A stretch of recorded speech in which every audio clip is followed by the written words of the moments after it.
So couldn't be more pleased to do this with the United Way. And before I turn it over to Robbie, the United Way of Greater Charlottesville's Executive Director, I'd like to just mention two final things. The series will continue for the next 6 weeks, every Wednesday from 4 to 5 p.m. So please visit our website, TomTom Foundation, to learn more. And lastly, this program today is presented as Pay What You Can.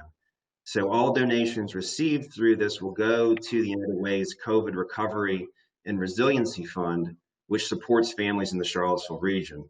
So if you enjoy or are inspired by today's conversation, please consider making a donation. And with that, let's turn it over to Robbie. And Robbie, thank you again and welcome. Thank you so much, Paul. It's a real joy to be here today. This is a long time coming for both Paul and I, and envisioning how can we create conversations around difficult issues that are important for us to kind of learn from one another and unpack, bring in experts that kind of have a lot of experience in these areas and really help us better understand what's happening in community. So we all know with COVID, we've seen a lot of the disparities that have always existed really be exaggerated, and that's in areas of health, education, wage earning. And so it seems more important than ever that we start to unpack sort of what's going on behind the scenes. United Ways are designed to unite people around issues, to have common good be the outcome. And so this is an area where we feel a lot of comfort and where we feel it's important that we do our best work. Our United Way has been around our community for 77 years, believe it or not. And after August 2017, we actually created the Community Table Series, which was about bringing people from different backgrounds together to have difficult conversations, to build some common understanding and build stronger communities. And so this series is really an extension of all of that work that we've been doing over the past couple of years. You know, United Way's vision is a strong, equitable community where every person thrives. And we believe strongly that these kinds of conversations build that kind of strong and equitable community. So we couldn't be happier today to be a part of this. I'm going to introduce in a moment Kevin McDonald and Andrew Grabau. Just want to say about Kevin, he's on the United Way Equity Committee, Diversity Equity Committee, and he's been an incredible asset to our community. He just moved here in August and is working with the university and is just doing incredible work. So it's a real honor to have him here. And Andrew and I have gotten to know each other. He's a colleague, executive director at United Way in Ferguson, Missouri, and has also done incredible work. So I'm excited to have them share with you today. So I'm going to talk a little bit about what to expect. Today's session will be broken into 3 parts. First, Kevin and Andrew will give a 30-minute presentation describing the inclusive excellence framework developed for the University of Missouri and how the United Way worked as a partner in anchoring that framework in their community. And then we'll send you into breakout rooms for about 15 minutes to discuss their presentation and then what other members of the community hear today. If you've not done so already, please enable your video and microphone icons in the top left corner of your screen so you'll be able to participate when that time comes. And we'll close with about 10 minutes of Q&A with our speakers. Just as a reminder, when you do go into your chat sessions, there can be a 15 to 30 second lag, so just hang tight. You will get put into your own breakout room. And please note that the chat function at the bottom right corner of the screen. So if you want to put any questions there at the end for Q&A, I'll be able to ask either Andrew or Kevin those questions so they can answer them for all the attendees in the session. So without further ado, I want to introduce Kevin McDonald. Thank you so much, Robbie. I really appreciate that. It's great being with you all today. I'm excited to be able to present with my colleague, Andrew Grabau. I know that we're still working on some getting him in the system, but I'm looking forward to having him there. I'm trying to determine, I know that Alex loaded my presentation, so just making sure, there it is, I think.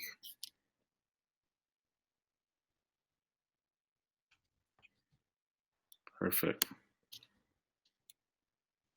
So I love this notion of ultimately the great work that can be done in a community. And I think as I approach this work from a diversity, equity, inclusion standpoint, serving and leading as a head diversity officer in higher education, my approach to the work had often been institutionally focused, right? This notion of how to move an organization forward in their diversity, equity, and inclusion efforts. But it wasn't until I got to the University of Missouri and my position there was created, out of the protests that happened there, that I actually was just had this opportunity opened up to me for a larger level of intentional engagement with the local community that has just kind of exploded in ways that were unfathomable to me at the time, but in ways that I just greatly appreciate now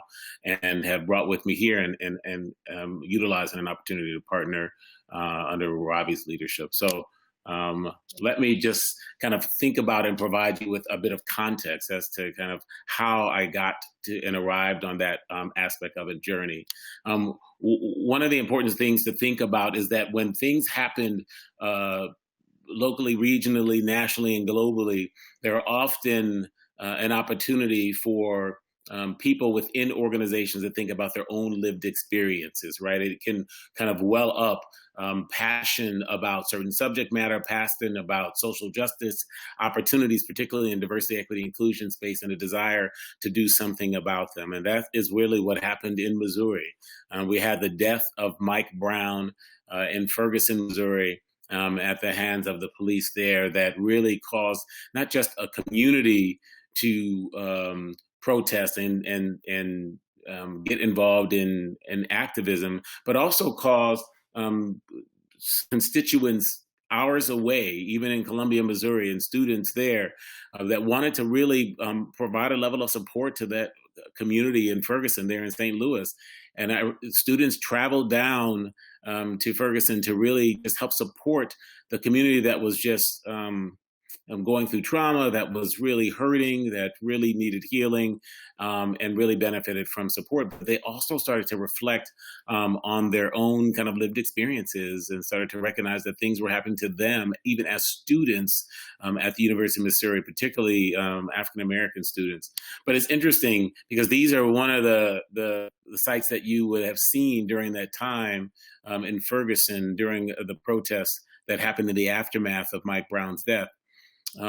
It's almost eerie to think of that in this day and age, you could actually supplant those pictures in a different city, now in a different year, yet and still they could be eerily similar, right? With regard to the aftermath of what has happened after the deaths of George Floyd and Breonna Taylor and others. And so just thinking for me about how this ultimately becomes circular in very problematic ways for us to think about things that are still happening in our respective communities. But our students saw this and started to really reflect on their own experiences. And at the University of Missouri, this was one of those experiences.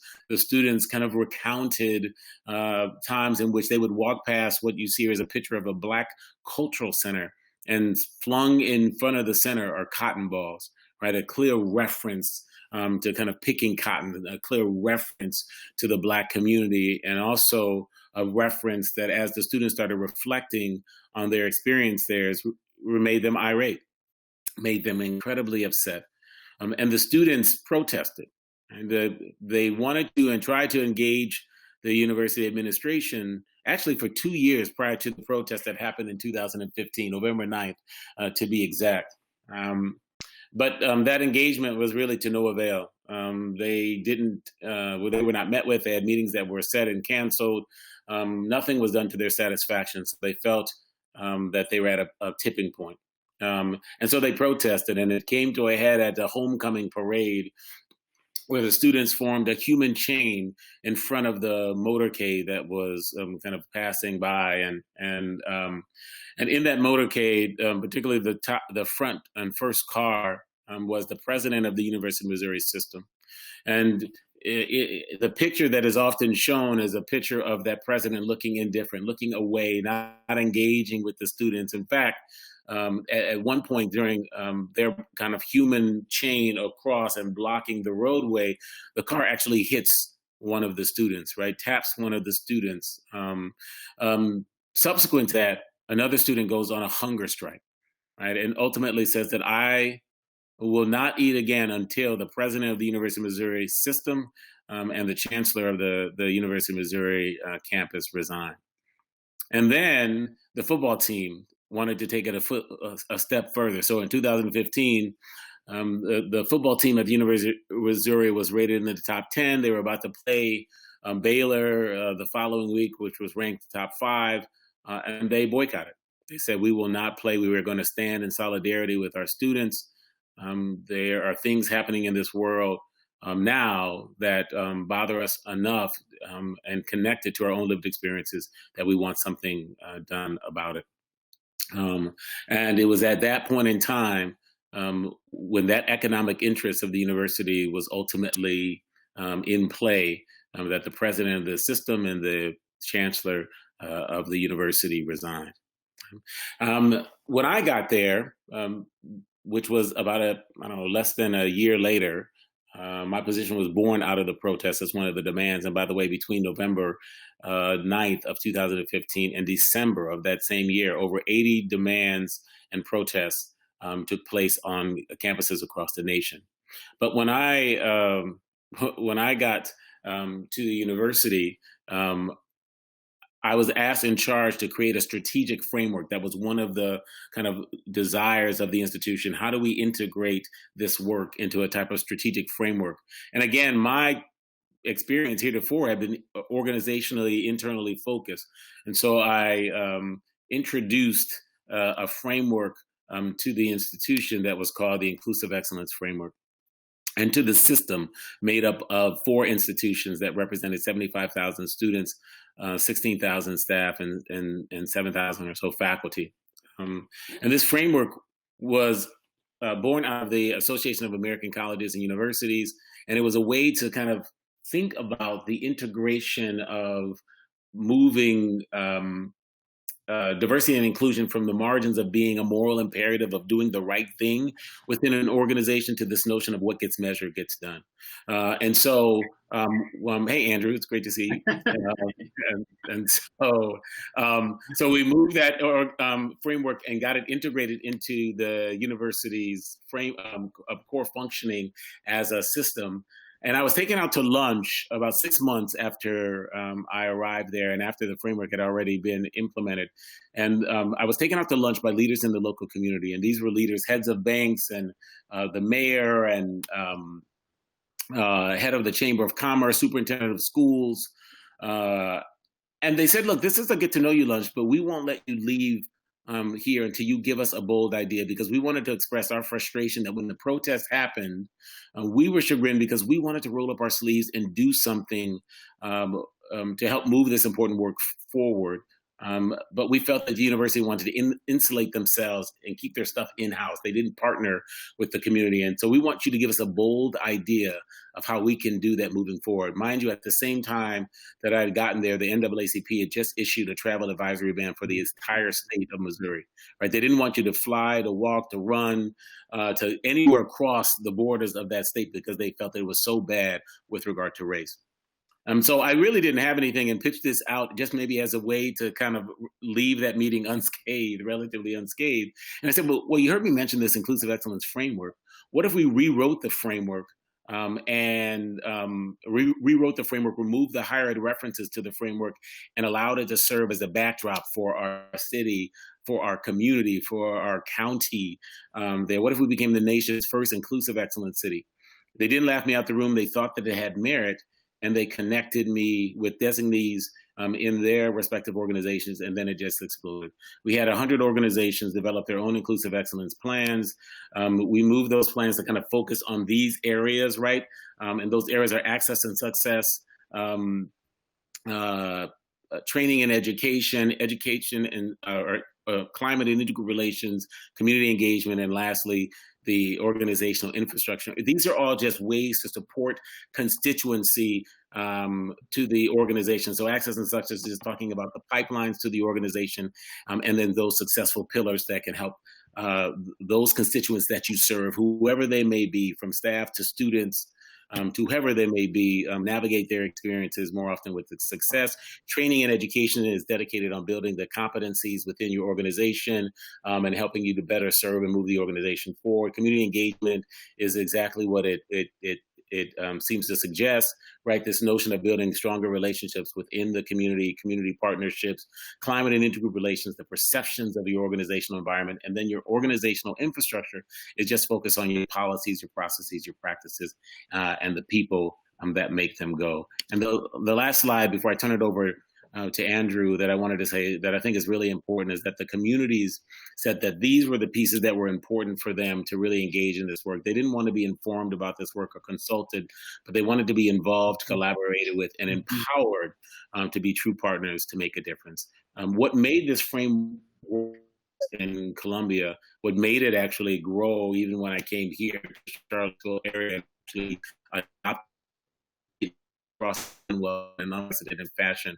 was identifying important community partners that were credible, that were engaged, that were authentic, transparent in the community, and had a level of cachet, and believed in the work.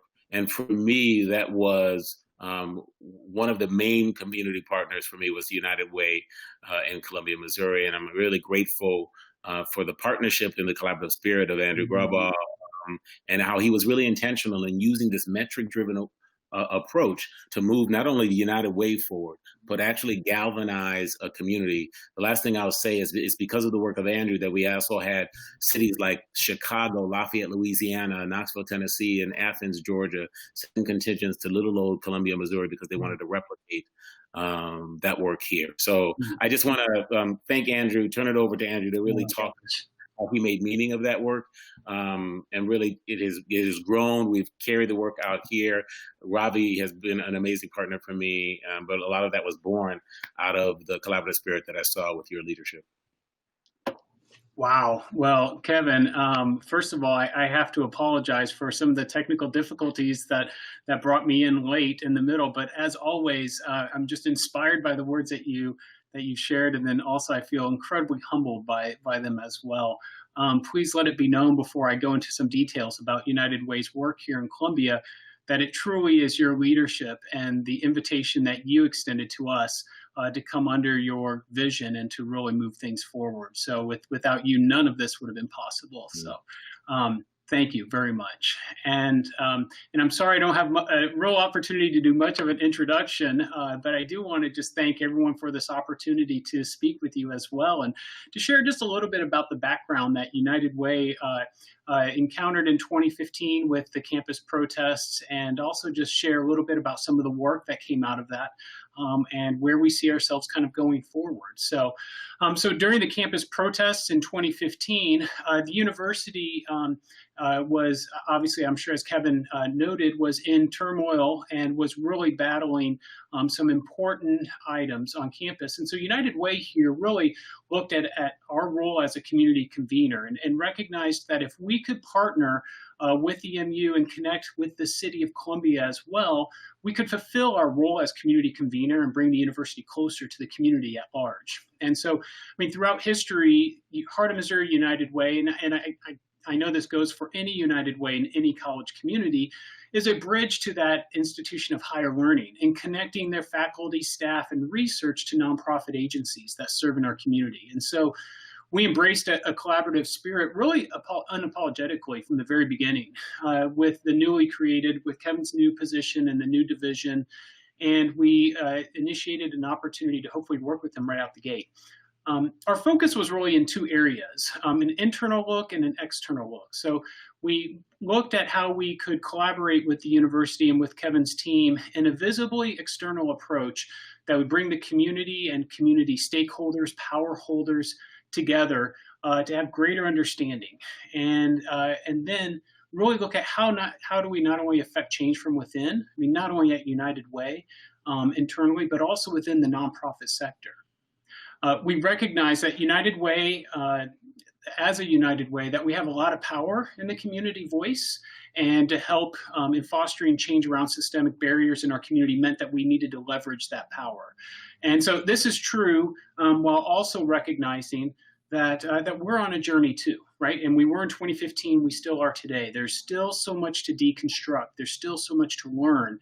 And so we entered this process knowing that we had these tools and these resources available, but also recognizing our vulnerabilities and being transparent both as individuals and also as an organization, that we're here to help, we're here to leverage, we're here to make this place a stronger, better community, a more equitable place for everyone. And so by forging the relationship between the city and the county, we saw some real quick advances that elevated the partnership and elevated the conversation in our community. And that's everything from just strengthening lines of communication to helping to bridge some really significant partnership bridges. And so I'm proud of that connection that really came out of the 2015 protests initially. Upon Kevin's arrival then too, and in talking to him, as I mentioned, he really invited us to join his work. And our mission allowed us to really examine how we as a United Way could take that invitation and do some great things.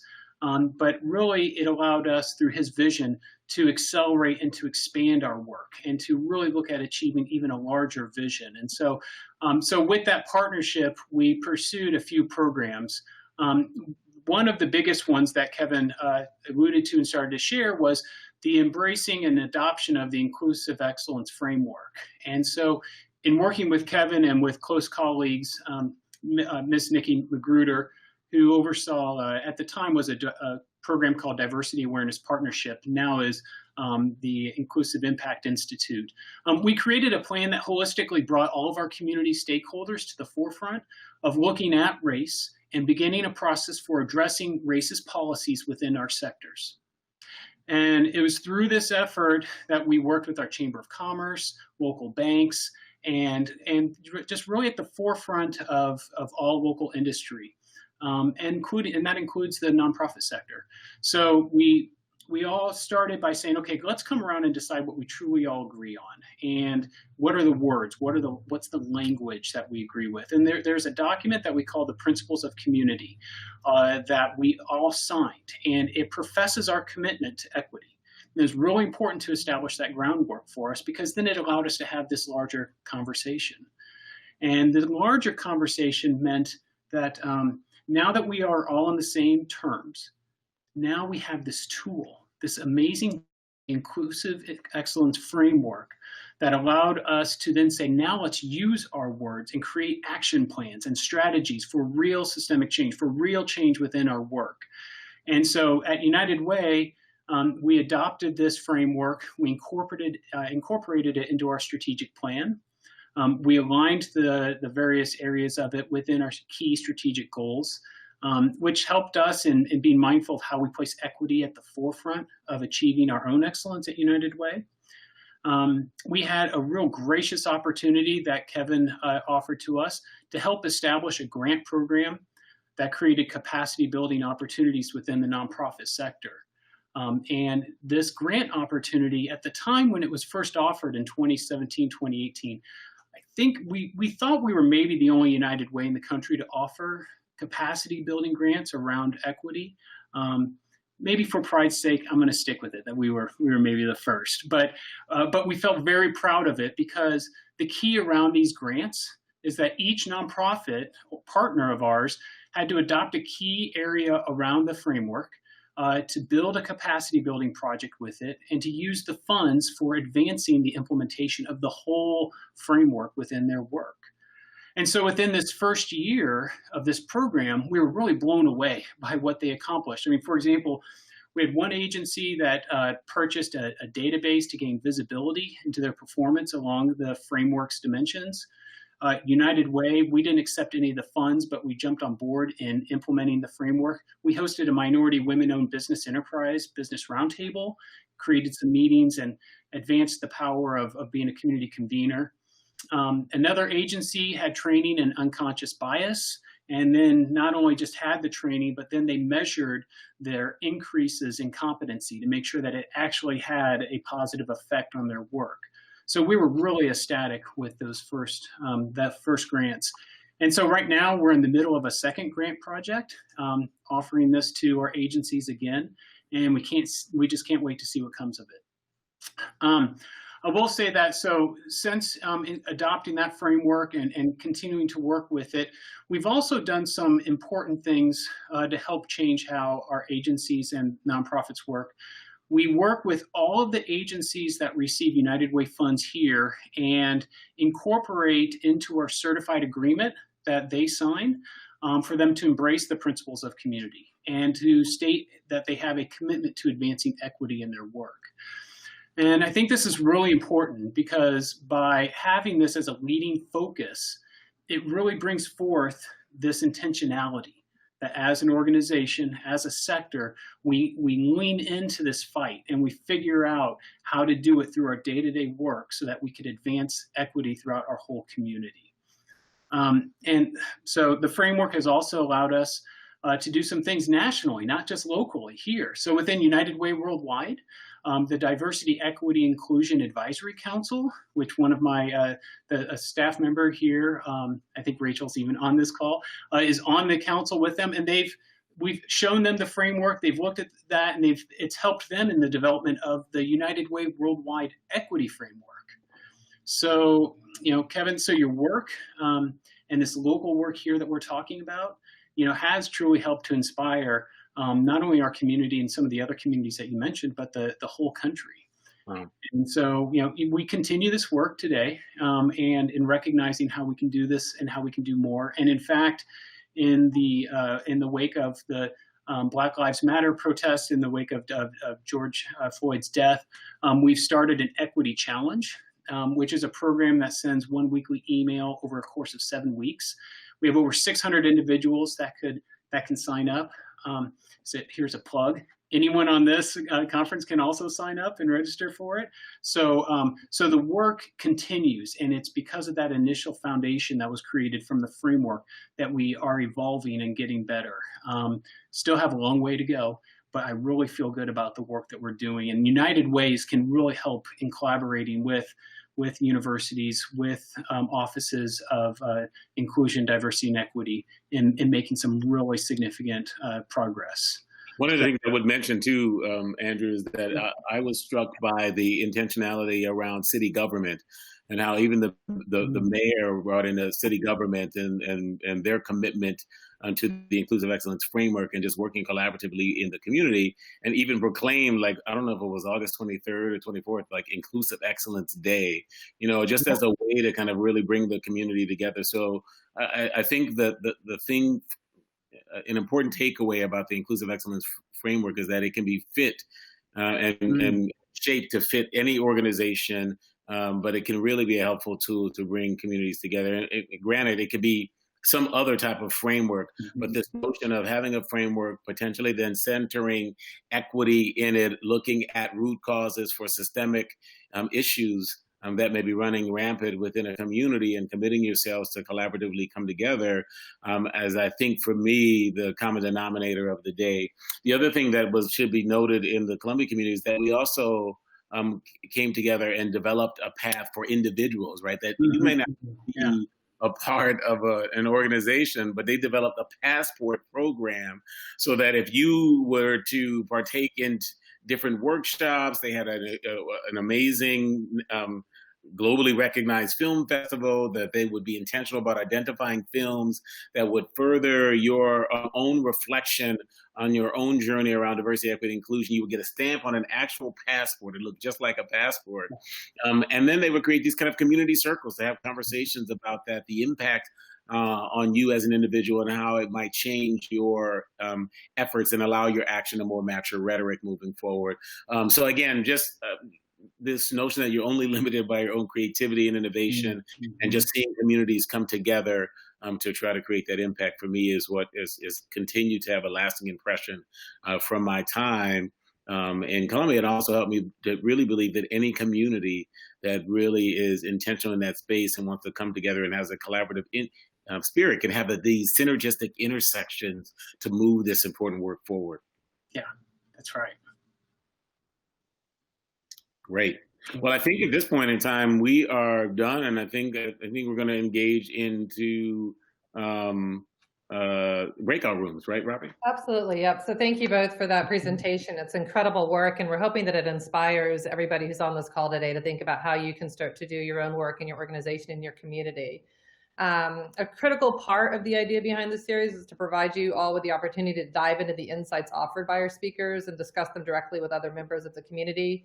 So we'll now be sending you into breakout rooms with a few other members of the audience here today to reflect on the following 2 questions. And you'll have about 4 members each in each of your breakout rooms, and you'll be in the rooms for about 15 minutes. So the 2 questions are, what roadmap for equity exists at your organization or in your community?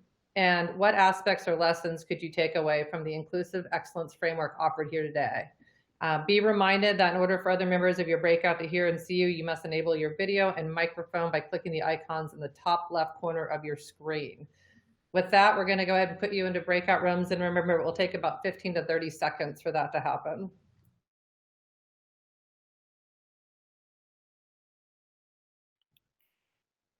Great. All right. I want to thank everybody. I'm hoping that that was helpful to have those discussions. Please take a moment to share any sites or takeaways by typing them into the chat. We've got about 10 minutes left in today's session, and we would like to provide you all the opportunity to ask questions that you have for Kevin or Andrew. Please send them to me through the chat function at the bottom right corner of the screen, and I'll share them as they come in. A reminder that we have limited time, so we'll do our best to get to everybody's questions that you have here in the next 10 minutes.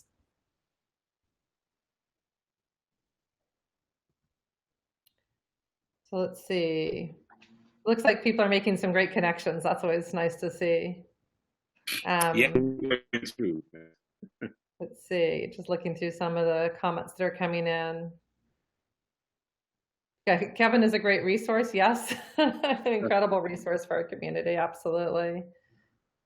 Let's see. I'm new to Charlottesville and UVA. It seems like many of us would like to learn more about United Way in Charlottesville area. How can we get plugged into that? So we'll send some information. Maybe Caroline, you can send something out to the group on that.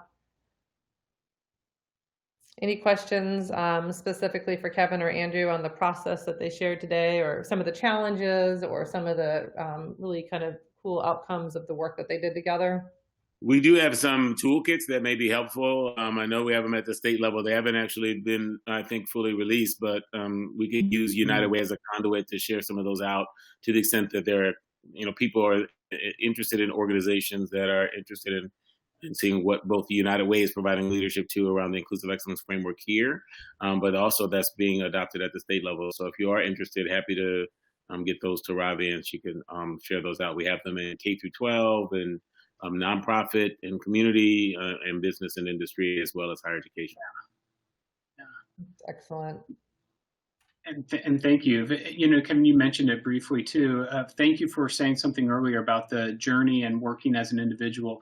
A lot of this focus has been with companies and nonprofits, but boy, this is something that an individual can also undertake. Absolutely. Too. Yeah. Absolutely. Andrew, how did you guys come up with the equity challenge? I see in the chat session it was adapted from another United Way. That seems like a really great way to people just to get engaged and kind of get working in this area if they're not familiar with a lot of the issues behind the scenes. Sure. Yes. So the United Way in Washita County in Michigan, which is Ann Arbor, the University of Michigan, came up with the equity challenge. And like all great organizations, when you see an idea and you're like, wow, that's really fantastic, then you look at how you can add it to your community as well. The timing of it was absolutely perfect because of, like I mentioned, because of the current protests, and we see this as an opportunity for us to be engaged. One of the things I'm really proud of that our team has done with the Equity Challenge is to use local data and to really look at local statistics and local news and local stories as much as possible. I mean, sometimes it isn't possible, and sometimes there's just some outstanding resources. For example, there's a publication called the Groundwater Approach. That is a wonderful metaphor for explaining systemic racism, and that had to be in our Equity Challenge, and so it was. But we have local stories here and local data around the racial disparities in our community. So, if you sign up for it, it's a great way of just kind of seeing what is being laid out. And I think one of the advantages of the Equity Challenge, if I can just say really fast, is that it allows someone to go through on their own pace, and with a sense of vulnerability as a person to say, I don't understand this. And so now I can click on this link and I can read this on my own and really develop myself on my own. And it provides that kind of self-growth that sometimes we get scared of doing out of fear of not understanding or not knowing something. And so I think that's one of the powerful things behind it. But give the credit to the folks up in Ann Arbor. They are the ones who got it started. Andrew, how are you using isn't there an equity type of dashboard that looks at data in Colombia as well. How is that being used currently? Yes. Yeah. So that's a really good point. So actually, so we have it's called Boone County. So we're in Boone County. It's the Boone Indicators Dashboard. And it's in partnership with the City of Columbia, Boone County Community Services, and the university with the Institute of Public Policy. And then Kevin, when you were with the division at Mizzou, you also provided financial support to help us. The dashboard tracks local data, and there's an equity analysis that we use that helps in really pointing out racial disparities around several important indicators of health and well-being in our community. And we use that. Not only do agencies have to reference that here locally when they apply for United Way grants or city and county grants, but then we use it also as a way of measuring the outcomes and the progress we're making as a community. And if you don't mind me just saying just really fast, I mean, the equity analysis that we have on there demonstrates higher child poverty rates, higher infant mortality rates, higher heart disease and diabetes. It shows that median household income in our community is 50% lower for Black families compared to white families. It shows education disparities. So it allows us to, as a funder, to really focus on making sure we're addressing root causes as best as we possibly can through our funding. So that is really an important piece, definitely. Awesome. Thanks for sharing that, Andrew. Of course, we're seeing many of the same things here in Charlottesville and are looking at many of the same issues in our grant making. So it's just good to see that so many different agencies across the country are doing the same work. It's empowering. We do have a couple questions here. This is from Dana. How are community events used as a strategy to build town and gown relationships in Colombia? I guess that's for you, maybe, Andrew. And then Kevin, have you already been considering how event strategies might change here in Charlottesville now that we can't get together en masse? Yeah, you want to go first, Andrew? I was going to give you the honor. Well, the only thing I would say is what I've really appreciated is just the spirit of many across the community that will create these kind of virtual experiences. It really was a bit of a damper for me to start to be gaining momentum both in the work and just partnering in the community, even in programming. And then COVID hit, and we've had to postpone. So we're actually looking at doing a lot of the events that we were doing virtually. But we these things, moments like these are kind of tester opportunities for that, to see the receptivity. And it's becoming the new normal, at least for the foreseeable future, till we have a vaccine. So I think we'll just continue to explore that and explore community partners that are interested in doing that, so that we can kind of support their work, but also help further the work in the community. Excellent. Yeah. If I could just briefly address. So really what we have done is we don't necessarily have events in the sense that you would think of like large galas that help bridge that, but we look at programming in different ways that we can connect with university research and university academic work with the needs of the community. And let me give you just a really quick example. A few years ago, we had a pilot program that connected Black students through our Columbia Public Schools with a program that created pathways to success. And it gave them an opportunity to express through art, through photography, and through painting the systemic racism that they feel and experience on this campus. And it was through building kind of those relationships and breaking down some of those barriers that the participants of that program got to interact with university faculty. And in fact, one of the biggest things that I remember from this, there was one individual that said, I didn't even think I was allowed to go onto the university campus. I thought that stepping foot was trespassing. Mm-hmm. But now after interacting with these faculty, not only do I know that's false, but I know that I have an opportunity to get in and to go to Mizzou and to pursue a degree in higher education. So we do it through aligning through that type of work, and any opportunity we can, we will explore it, definitely. It's a great example, Andrew. Thanks for sharing that. One last question. Peter actually asked this question last week, and it's tough because what's happening with COVID, but he says, I was curious about how the university is planning on addressing the needs of the recently fired subcontracted workers, or UVA, so food service, security, custodial staff. And Kevin, I don't know how involved you are in that part of the university, but if you are comfortable speaking on that issue.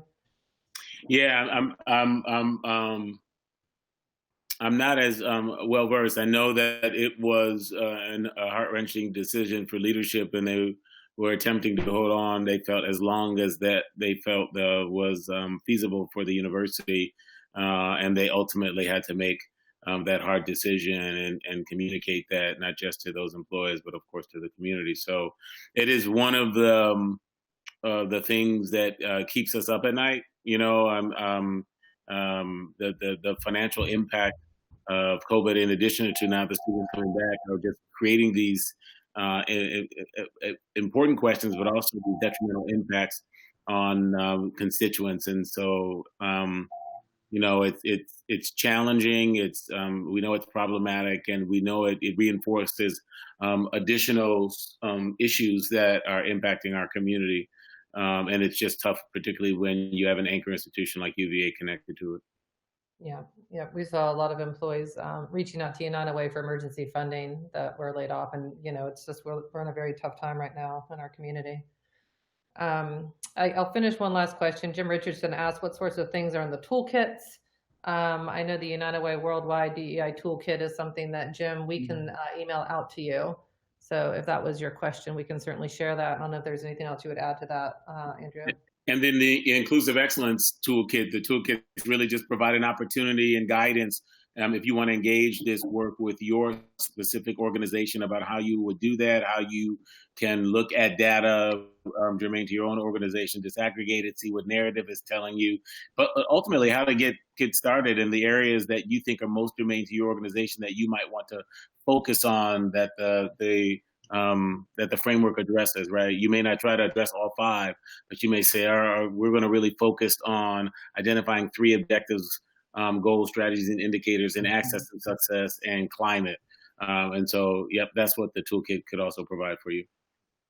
Excellent. And I'll just mention that the community tables we talked a little bit at the beginning of the event today, we'll actually be doing an event on August 12th. So it's a Wednesday, same time frame, where you can learn more about the community tables, and we'll have actual toolkits. So if you want to do a small community table in your organization or in your community, you can tune in on how to do all that, and we'll be sharing that information. So I just wanted to mention that. All right, well, we're going to wrap it up. It's 5:02, and we want to respect people's time and get everybody out on time. So it concludes our program and conversation today. I hope you've gained some new insights and ideas around equity work and how this applies to your organization and your community. United Way of Greater Charlottesville is committed to this work, just as many United Ways are across the country, as highlighted by Andrew's presentation today. And we just hope you can join us next week. And thank you for being here today. Thank you so much. Thank you so much. Thank you, Andrew. Bye. Bye.